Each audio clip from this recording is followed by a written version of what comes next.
Hello good morning everyone. It's really very chill day.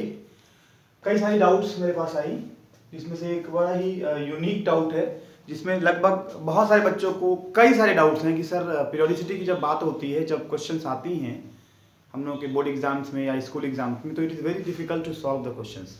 तो मैं एक नया तरीका लेके आया हूँ ताकि आपको ये समझ में आए, जब हम एटॉमिक साइज की पीरियोडिसिटी की बात करेंगे तो वो ग्रुप में या पीरियड में कैसे वेरी कर रहा है, उसके लिए ये वीडियो मैंने अभी पर्पसली बनाया है आप सभी के लिए, ताकि आप इस तरह के सवाल को बहुत ही आसानी से सॉल्व कर पाएं। तो पहले तो हम ये समझें कि एटॉमिक साइज की जब बात होती है पीरियोडिसिटी के टर्म में, कि व्हाट इज एटॉमिक साइज। तो atomic size is what it is actually representing the size of any atom, that is the distance from centre of atom to the outermost shell.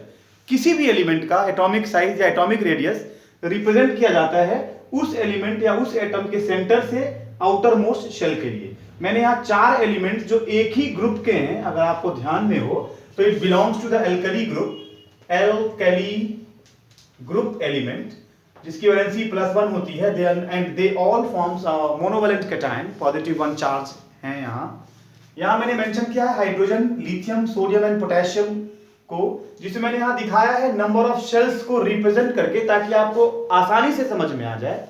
किसी भी group में अगर आप move करते हैं periodic table में, जैसे जैसे डाउनवर्ड आप मूव करेंगे तो आप क्या देखेंगे कि जैसे जैसे हम नीचे मूव कर रहे हैं तो नंबर ऑफ शेल्स का, नंबर ऑफ ऑर्बिट का, नंबर ऑफ एनर्जी लेवल का की संख्या जो है वो बढ़ती जा रही है। हाइड्रोजन के पास सिर्फ एक शेल्स है विच इज के, लिथियम के पास 2 शेल्स हैं विच इज के एंड एल, सोडियम के पास 3 शेल्स हैं के एल एम, एंड पोटेशियम के पास 4 सेल्स हैं KLMN। इसका मतलब ये नहीं है कि ये बात सिर्फ यहीं तक खत्म हो गई। जैसे जैसे आप नीचे जाएंगे तो नंबर ऑफ सेल्स अपने आप बढ़ता जाएगा, जो आपने ऑलरेडी प्रीवियस क्लासेस में पढ़ चुके हैं या पढ़ लिया है। और ये है क्या, तो उसको समझने के लिए हमें ये देखना है, ये कुछ नहीं, it is just electronic configuration which represents distribution of electron in different shells. Hydrogen का एटॉमिक नंबर 1 है, लिथियम का एटॉमिक नंबर 3 है, सोडियम का एटॉमिक नंबर 11 है, पोटेशियम का एटॉमिक नंबर 19 है। तो लिटरली ये जो मैंने ड्रॉ किया है diagram, it represents the electronic configuration 1 hydrogen के लिए, लिथियम के लिए 21, सोडियम के लिए 281 एंड पोटेशियम के लिए 2881। तो यहां हम देख रहे हैं कि जैसे जैसे मैं यहां नीचे मूव कर रहा हूं एक ही ग्रुप में, नंबर ऑफ सेल्स बढ़ रही हैं और इलेक्ट्रॉन का जो डिस्ट्रीब्यूशन है वो अलग अलग सेल्स में होता जा रहा है। तो यहां हम साफ साफ समझ चुके हैं इस डायग्राम को देख के कि atomic size increases down the group from top to bottom.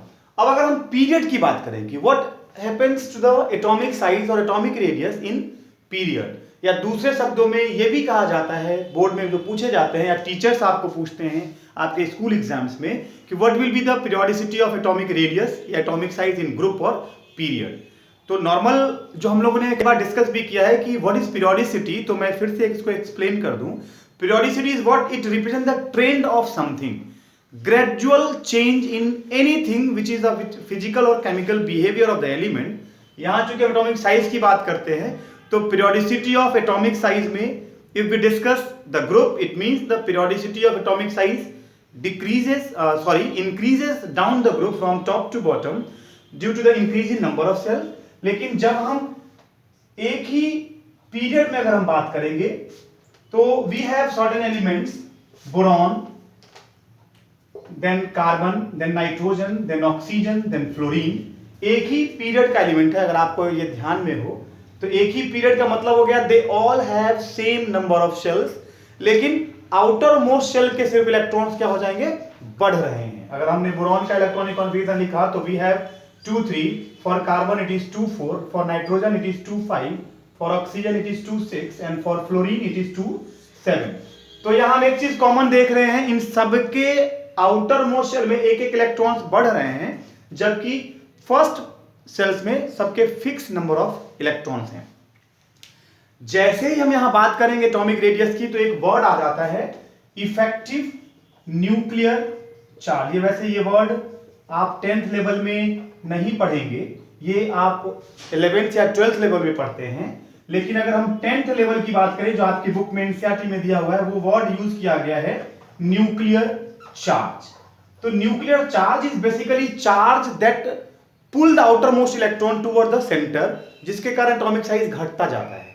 मतलब ये कि जैसे जैसे हम लेफ्ट टू राइट पीरियड में मूव करते हैं, आप अगर ध्यान से देखिए आउटर मोस्ट शेल का इलेक्ट्रॉन बढ़ता जा रहा है, और इस आउटर मोस्ट शेल के इलेक्ट्रॉन्स के बढ़ने के कारण न्यूक्लियर चार्ज भी बढ़ रहा है, और due to that increase in nuclear charge atomic size जो है लेफ्ट टू राइट डिक्रीज हो रहा है। एटॉमिक साइज या एटॉमिक रेडियस की अगर हम बात करते हैं तो वो लेफ्ट टू राइट क्या हो रहा है, डिक्रीज हो रहा है due to increase in nuclear charge. तो हम यहां एक लाइन में ये भी लिख सकते हैं, atomic radius decreases along the period from left to right,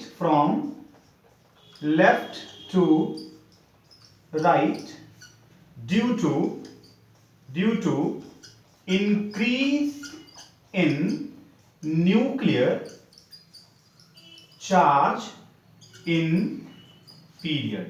तो अगर आप ध्यान से देखें तो ये दोनों डाउट जो आपको अभी तक होता रहा है वो मैंने यहां इस क्वेश्चन के फॉर्म में या इस छोटे से वीडियो के फॉर्म में एक्सप्लेन किया। Atomic radius increases down the group because of increase in number of shells.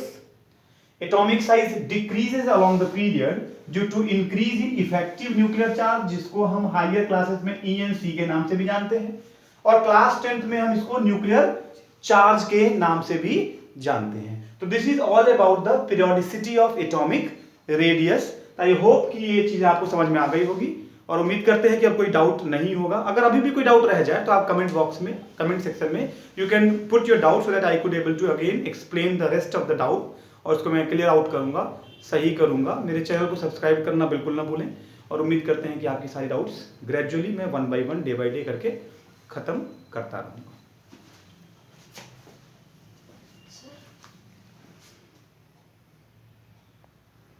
ऊपर कहाँ नहीं रहा था।